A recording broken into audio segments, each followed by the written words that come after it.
చిన్న గుడ్డల మూటలు పెట్టుకొని వర్తకం పేరిట ఊరూరు తిరిగినప్పుడు ఎక్కడుంది మీ బ్రిటిష్ సామ్రాజ్యం? గిట్టంగులు కట్టుకోవడానికి ఇంత చోటిస్తే చాలు మా చంద్రగిరి ప్రభు దగ్గర చోలే పట్టుకుని తిరుపమెత్తుకున్నప్పుడు ఎక్కడుంది మీ బ్రిటిష్ సామ్రాజ్యం?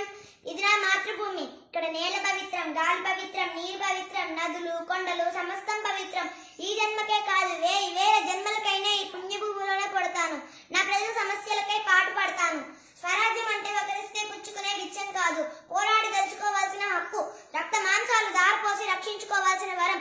నేను కోరే సుసంపన్నులను మేధావులను అనుభవించే స్వరాజ్యం కాదు, అట్టడుగుని ఉండే ప్రజలు కూడా స్వేచ్ఛ వాయువులు పీల్చే స్వరాజ్యం. ఎక్కడ భయానికి తావులేదో, ఎక్కడ ప్రతి మనిషి తలెత్తుకుని తిరగగలడో, ఎక్కడే ఒకరి కష్టాన్ని మరొకరు కొల్లగొట్టుకోలేరు, ఏది ఈర్షాతీతమైన సంఘమో అలాంటి సంఘాన్ని రామరాజ్యాన్ని నేను కోరుతున్నాను.